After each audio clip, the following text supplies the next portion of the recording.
राधा राधा रटो, तुम्हारे 2 ही बच्चे हैं, प्रभु के अनंत बच्चे हैं।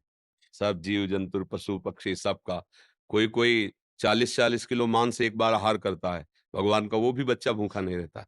मतलब जैसे पशु पक्षी ऐसे ऐसे, अब जैसे हाथी है उसे मनों में चाहिए, कुंतलों में आहार चाहिए, लेकिन भगवान उसको भी भूखा नहीं रहते, वो भी स्वस्थ रहता है। मांसाहारी पशुओं को मांस देते हैं, भगवान जिसको जो चाहे वो भोजन देते हैं। तो इसलिए हमें अपने बच्चों के लिए प्रयास करना है, पर दुखी नहीं होना है। उनका भी तो भाग्य है, भगवान उनके भी तो पिता हैं, उनकी रक्षा करेंगे। नाम जप करो और भगवान के भरोसे रहो, तभी मंगल। भगवान के भरोसे हो जाओ तो सब मंगल हो जाएगा। हम मान लो पति चल गए तो आप कब तक टिकेंगे? हो सकता है कि आप बच्चों की परवरिश लायक न रहें, फिर कौन करेगा? दुखी मत हो। सर्वलोक महेश्वर भगवान, एक बार सोजा जी का चरित्र हमने कई बार सुनाया है कि उनको गृहस्थी से वैराग्य हुआ। भक्त थे, ब्याह हुआ और नया बच्चा प्रकट हुआ जब, तो वैराग्य हुआ। वो सब देख कर उनको बस अब निरंतर भजन करेंगे। पत्नी से कहा कि धर्म कहता है कि जब वैराग्य की भावना हो तो पत्नी को सूचना देनी चाहिए। तो हम आपको सूचित करते हैं, हम कल सुबह 3 बजे घर से भाग जाएँगे। तो उसने कहा हम आपके साथ चलेंगे। बोले आपका धर्म है, आप चल सकते हो पर कुछ भी साथ लेके नहीं। जैसे हम कष्ट में जीवन व्यतीत करेंगे वैसे। तो कहा हाँ, चल पड़े, अंधेरा था।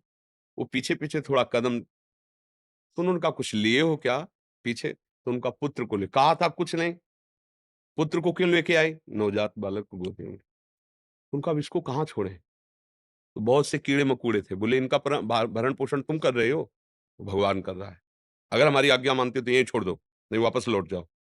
तो पति प्रेमी थे, पुत्र को छोड़ दिया। अब भजन तो करते रहे 10-12 वर्ष हो गए, पर माँ का हृदय बार-बार प्रश्न करता कि क्या हुआ होगा मेरे बच्चे को?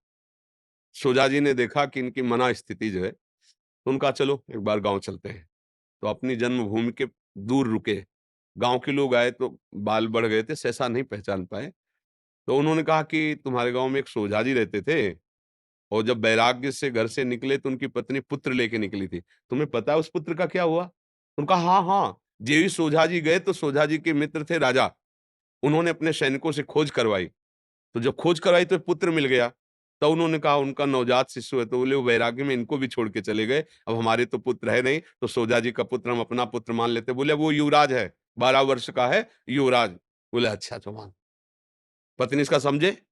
अगर हम रहते तो उसे ये नहीं बना पाते। भगवान के सहारे छोड़ दिया। वो निकले और सैनिक आ गए उठा के, राजकुमार पदवी पे अर्थात आगे चलकर राजा बनेगा। भगवान के भरोसे हो जाओ, वो अनंत ब्रह्मांडों का भरण-पोषण करे। हम लोग तो जीव हैं। अपने लोग थोड़ा अज्ञान से युक्त है कि हम नहीं कमाएँगे तो कैसे चलेगा, हमेशा न अरे भगवान सबका भरण-पोषण करते हैं, उन पशु-पक्षियों का करते हैं। देखो जिनके इतने बड़े-बड़े पेट हैं, आहार हैं और कितने सुंदर-सुंदर पक्षी हैं। अपने लोग तो वो सब लगा-लुगू के गाल चिकने करते हैं। वो पेस्टो-वेस्टो जैसा आता है, क्या कहते हैं उसे? क्रीम-व्रीम ऐसे लगा के, और पशुओं को पक्षियों को देखो, एकदम ऐसे नीला, लाल ऐसे कितने रंग-बिरंगे पक्षी, कैसा भगवान श्रृंगार किए हुए। भगवान के भरोसे रहो। भगवान का आश्रय ले लो, सुखी हो जाओगे। बात अंदर से मान लो, ये दुःख नहीं होगा। हम लोग कब कब तक ये नाशवान शरीर है। मान लो अभी आपका, फिर बच्चों का क्या होगा? आप निश्चिंत रहो, वो भगवान है, वो आज तक कभी ऐसा नहीं हुआ, वो अनाथों का नाथ है। आप जितना सुख नहीं पहुँचा सकते, उतना वो सुख पहुँचाते हैं। जब तक अहंकार रहता है, तब तक लगता है कि मैं कर रहा हूँ, जब अहंकार गलित हो जाता है, तो दिखाई देता है कि वही विश्व ब्रह्मांड में उसी का सारा खेल चल रहा है। केवल हम अज्ञान से समझते हैं कि अगर हम अपने परिवार का भरण-पोषण न करें, तो परिवार मर जाएगा।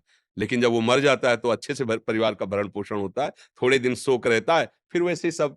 तो इसलिए सावधान रहो, नाम जप करो, भगवद आश्रित रहो। भगवान सबका भरण पोषण करते हैं, तुम्हारे बच्चे का भी भरण पोषण वही करेंगे।